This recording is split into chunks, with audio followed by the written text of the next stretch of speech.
White show. It's final, man, and ain't got time to shake your hand. Get that side check, put it in pockets like it's back, going downtown. So if you've been with me a couple of years, you see that I've done reviews for most of the Far Cry games, and Far Cry to me has always been kind of a funny series. I didn't really like the first one, the second one was decent, the third to me was amazing, and the fourth was just good. So when I heard Ubisoft was going back to kind of like the Stone Age to let us explore the feel of being a hunter and having tribes and all this awesome cool stuff, I was like, well, I gotta check it out. But is Far Cry Primal really worth picking up? Let's find out. It's final, man, and ain't got time to shake your hand. Get that side check, put it in pockets like it's back, going downtown. Listen, first off, right off the bat, I love saying that expression because I'm a fucking idiot and that's all I know. No, for real. The atmosphere is great. It literally is something way different than 1 to 4. There's mountains, there's forests, there's saber-toothed tigers, there's mammoths. There's so much to explore and hunt, and it's just stunning to find so much on the screen all at once. I'm talking about you can watch the fishes swim while these huge alligators just wait and want to bite your face as soon as you get into the water, and then you got these tigers fighting bears. I mean, the atmosphere just feels primal, and that really works for this title.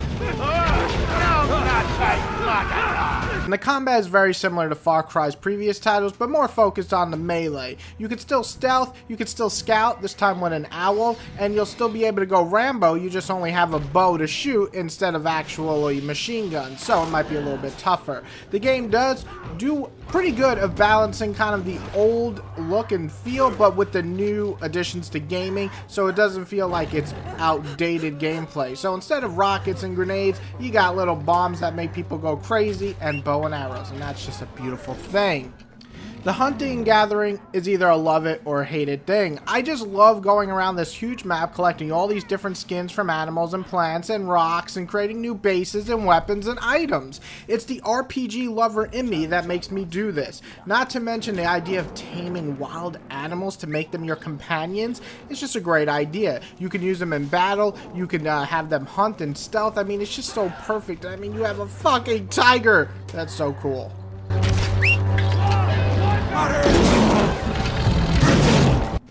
The map is effing huge, and there's an overabundance of shit to do. I believe there's like an infinity amount of side missions. There's a stunning amount of detail in each area. There's these major hunts where you get to go against the big bad creatures like the mega awesome mammoth or the evil black bear and so on. So it's just really cool to go against them. Plus, every main mission is actually pretty unique and fun, thanks to the missions even being very serious or more humorous. So I actually loved the mission structure much better than 4's.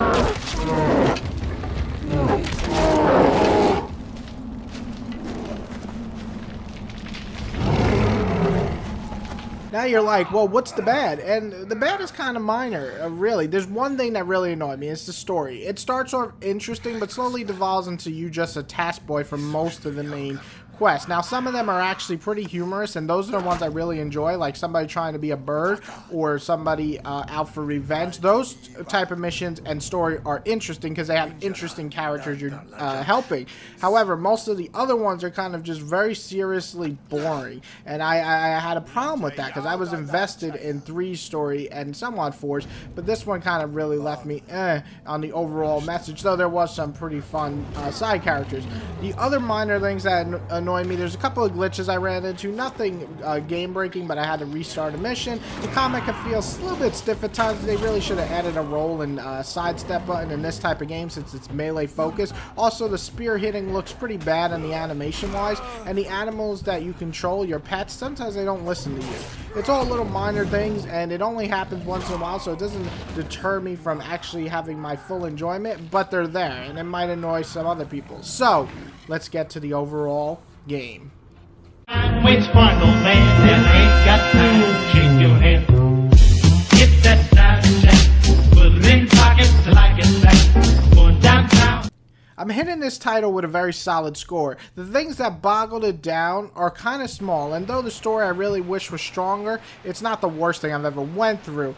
The rest of the title is a lot of fun, and yeah, some of the side missions just feel like throwaways and they kind of just time fillers, but the actual main missions, they give you quite a few, and doing everything else, this game is an easy 20 to 30 hour game, easy, and then a lot more if you want to complete other stuff. So I advise anyone who enjoys the previous Far Cry's but really wants a new setting and feel to try this game out, and I'm going to give it an 8 out of 10. Definitely worth trying, definitely worth playing, definitely worth buying if you're a Far Cry fan. I hope everybody enjoys this one as much as I did. If you like this review, please hit like, hit subscribe so you can stick around for more reviews. Fire Album coming up soon, and everybody, have a wonderful day. Whitey out.